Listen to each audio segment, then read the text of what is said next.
നമ്മളുടെ സംസ്ഥാനത്ത് വീണ്ടും ഭവന പുനരുദ്ധാരണ പദ്ധതി, അതായത് 50,000 രൂപ വരെ നമുക്ക് സൗജന്യമായിട്ട് ലഭിക്കും. സ്ത്രീകൾക്കാണ് പദ്ധതിയുടെ ആനുകൂല്യം ലഭിക്കുന്നത്. ഇമ്പിച്ചിബാവ ഭവന പുനരുദ്ധാരണ പദ്ധതിയിലേക്ക് ന്യൂനപക്ഷ മതവിഭാഗങ്ങളിൽ ഉൾപ്പെടുന്നവർക്ക് അപേക്ഷ വെക്കാനുള്ള അവസരം വന്നെത്തിയിരിക്കുകയാണ്. ക്രിസ്ത്യൻസ്, അതോടൊപ്പം തന്നെ മുസ്ലിംസ്, ജൈന, സിഖ്, പാർസി മതങ്ങളിലൊക്കെ ഉൾപ്പെടുന്നവർക്കെല്ലാം ഈ സ്കീമിലേക്ക് അപേക്ഷ വെക്കുന്നതിന് വേണ്ടി സാധിക്കുന്നതായിരിക്കും. നിലവിൽ അപേക്ഷ സമർപ്പിക്കാനുള്ള അവസാന തീയതി ജൂലൈ മാസം 31-ാം തീയതിയാണ്.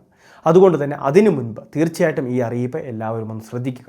അപേക്ഷ വയ്ക്കാൻ താല്പര്യമുള്ള എല്ലാവരും തന്നെ തീർച്ചയായിട്ടും ഇപ്പോൾ അതിനുവേണ്ട രേഖകളെല്ലാം സംഘടിപ്പിക്കുക.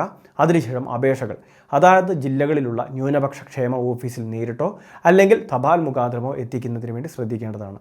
എല്ലാ ജില്ലയിലും അപേക്ഷകൾ സ്വീകരിക്കുന്നുണ്ട്. തിരഞ്ഞെടുക്കപ്പെടുന്നവർക്കെല്ലാം 500,000 രൂപ വീതമാണ് സൗജന്യമായിട്ട് വിതരണം ചെയ്യുന്നത്. എല്ലാ വർഷവും സർക്കാർ നടപ്പിലാക്കുന്ന ഒരു പദ്ധതിയാണ് ന്യൂനപക്ഷ ക്ഷേമ വകുപ്പിൻ്റെ ഏറ്റവും വലിയൊരു ധനസഹായ പദ്ധതി. ഇവിടെ വീട് മെയിൻ്റനൻസിന് വേണ്ടിയാണ് 50,000 രൂപയോളം ധനസഹായം അനുവദിക്കുന്നത്. ഇതിൽ പ്രധാനമായിട്ട് APL BPL റേഷൻ കാർഡ് വ്യത്യാസമില്ലാതെ ധനസഹായം അനുവദിക്കുമെങ്കിലും BPL വിഭാഗത്തിലെ റേഷൻ കാർഡ് ഉള്ളവർക്കും AY വിഭാഗത്തിലെ റേഷൻ കാർഡ് ഉള്ളവർക്കും മുൻഗണന നൽകുന്നുണ്ട്.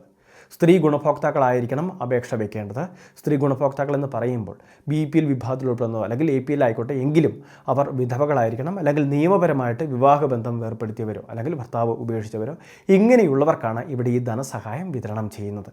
അവരുടെ വീടിന് കൃത്യമായിട്ട് ജനലുകളില്ലാത്തവയുണ്ടാകാം, അതോടൊപ്പം തന്നെ അടച്ചുറപ്പില്ലാത്ത വാതിലുകളായിരിക്കാം ചിലപ്പോൾ ഉള്ളത്, അല്ലെങ്കിൽ മേൽക്കൂര ചോർന്നതാവാം.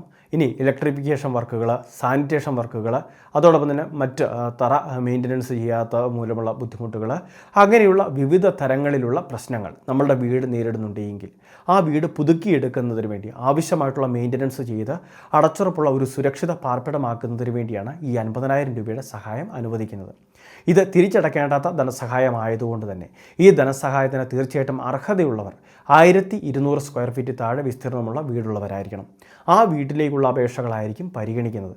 ഇനി അതോടൊപ്പം തന്നെ സർക്കാർ പൊതുമേഖലാ സ്ഥാപനങ്ങളിലൊന്നും ജോലി ഉണ്ടാവാൻ പാടില്ല, അതോടൊപ്പം തന്നെ വരുമാനമുള്ള മക്കളുണ്ടാവാൻ പാടില്ല. അപ്പോൾ ഈ രീതിയിലെല്ലാം തന്നെ അപേക്ഷകൾ കൃത്യമായിട്ട് പരിശോധിക്കപ്പെടും. അതോടൊപ്പം തന്നെ നമുക്ക് സർക്കാരിൽ നിന്ന് മറ്റ് പാർപ്പിട പദ്ധതികളുടെയോ അല്ലെങ്കിൽ വീട് മെയിൻ്റനൻസുമായിട്ട് ബന്ധപ്പെട്ടോ 10 വർഷത്തിനുള്ളിൽ മറ്റ് സഹായങ്ങളോ മറ്റ് സർക്കാരിൻ്റെ ധനസഹായ പദ്ധതികളിലൊന്നും തന്നെ അപ്രൂവ് ആയിട്ടില്ല എന്നൊക്കെയുള്ള കൃത്യമായിട്ടുള്ള സാക്ഷ്യപത്രങ്ങൾ അത് കൃത്യമായിട്ട് പഞ്ചായത്തിൽ നിന്നും തദ്ദേശ ഭരണ സ്ഥാപനങ്ങളിൽ നിന്നും അധികാരി സാക്ഷ്യപ്പെടുത്തുന്നതുൾപ്പെടെ നമ്മൾ കൃത്യമായിട്ട് രേഖകൾ സംഘടിപ്പിക്കേണ്ടതുണ്ട്. ഇതോടൊപ്പം തന്നെ ഇതിൻ്റെ അപേക്ഷാ ഫോം കൃത്യമായിട്ട് നമ്മൾ പൂരിപ്പിക്കണം. ബന്ധപ്പെട്ട രേഖകളെല്ലാം ഉള്ളടക്കം ചെയ്ത് വേണം അപേക്ഷകൾ സമർപ്പിക്കുന്നതിന്. അപ്പോൾ ഇതിൻ്റെ അപേക്ഷകൾ ന്യൂനപക്ഷ ക്ഷേമ വകുപ്പിൻ്റെ വെബ്സൈറ്റിൽ നിന്ന് നമ്മൾ ഡൗൺലോഡ് ചെയ്തെടുക്കണം. ആ അപേക്ഷാ ഫോം ഡൗൺലോഡ് ചെയ്യുന്നതിന് നമ്മുടെ അടുത്തുള്ള അക്ഷയ കേന്ദ്രങ്ങൾ, കോമൺ സർവീസ് സെൻ്ററുകൾ, ജനസേവാ കേന്ദ്രങ്ങൾ എന്നിവിടെ എത്തിച്ചേർന്ന് കഴിഞ്ഞാൽ അവർ ആപ്ലിക്കേഷൻ ഫോം ഡൗൺലോഡ് ചെയ്തു തരും. പൂരിപ്പിക്കുന്നതിന് മുൻപ് അവരോട് തന്നെ എന്തൊക്കെ രേഖകളാണ് ഇതിനകത്ത് ആവശ്യപ്പെട്ടിട്ടുള്ളത് എന്ന് കൃത്യമായിട്ട് ഒന്ന് ചോദിച്ച് മനസ്സിലാക്കുക. അതിനുശേഷം ഈ രേഖകൾക്ക് ഓൺലൈൻ വഴി അപേക്ഷ വെക്കേണ്ടതിന് ആ രീതിയിലും അല്ലെങ്കിൽ നേരിട്ട് റിക്വസ്റ്റ് കൊടുത്താൽ മതിയെങ്കിൽ ആ രീതിയിലുള്ള കാര്യങ്ങൾ കൃത്യമായിട്ട് മനസ്സിലാക്കുക എന്നുള്ളതാണ് പ്രധാന കാര്യം. അതിനുശേഷം നമ്മുടെ മുൻപിലുള്ളത് ഏകദേശം ഒരു 30 ദിവസത്തോളം മാത്രമാണ്. അതിനു മുൻപ് തന്നെ അപേക്ഷകൾ നമ്മളുടെ ജില്ലാ ഓഫീസുകളിൽ എത്തിച്ചേരണം. അപ്പോൾ അതിനനുസരിച്ച് കാര്യങ്ങൾക്ക് വേഗത ഉണ്ടാവണം. ആ കാര്യങ്ങളെല്ലാം ക്രമീകരിച്ച ശേഷം നമ്മൾ അപേക്ഷകൾ സമർപ്പിക്കുന്നതിന് വേണ്ടി ശ്രദ്ധിക്കുക. കൃത്യമായിട്ട് എല്ലാ രേഖകളും ഉള്ളടക്കം ചെയ്ത് സമർപ്പിക്കുന്ന അപേക്ഷകളായിരിക്കും പരിഗണിക്കപ്പെടുന്നത്. അതോടൊപ്പം തന്നെ നമ്മളുമായി ബന്ധപ്പെടാനുള്ള എല്ലാ വിവരങ്ങളും കൃത്യമായിട്ട് ഉള്ളടക്കം ചെയ്തിരിക്കണം.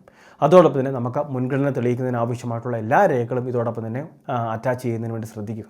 അങ്ങനെയുള്ള അപേക്ഷകളൊക്കെ ആയിരിക്കും പരിഗണിക്കപ്പെടുന്നത്. എല്ലാ ജില്ലകളിലും അപേക്ഷകൾ പരിഗണിക്കപ്പെടും. 50,000 രൂപ വീതം ലഭിക്കുകയും ചെയ്യും. സ്ത്രീകൾക്കാണ് ഈ ഒരു പദ്ധതിയിലേക്ക് അപേക്ഷ വെക്കാൻ സാധിക്കുന്നത്. അപ്പോൾ കൃത്യമായിട്ട് അപേക്ഷകൾ എത്രയും വേഗം തന്നെ സമർപ്പിക്കുന്നതിന് ശ്രദ്ധിക്കുക. ഇമ്പിച്ചിബാവ ഭവന പുനരുദ്ധാരണ പദ്ധതി സ്കീം പ്രകാരമാണ് ഇവിടെ വീട് മെയിൻ്റനൻസിന് ധനസഹായം അനുവദിക്കുന്നത്. വളരെ പ്രധാനപ്പെട്ട ഒരു ഇൻഫർമേഷനാണ് ഷെയർ ചെയ്തത്. നിങ്ങളുടെ സുഹൃത്തുക്കളിലേക്ക്, ഗ്രൂപ്പുകളിലേക്കെല്ലാം അറിയിപ്പ് എത്തിക്കുക. ഇതുപോലെ വിവിധ അറിയിപ്പുകൾ തുടർന്നും ലഭിക്കാൻ ചാനൽ സബ്സ്ക്രൈബ് ചെയ്യുക, ഫോളോ ചെയ്യുക.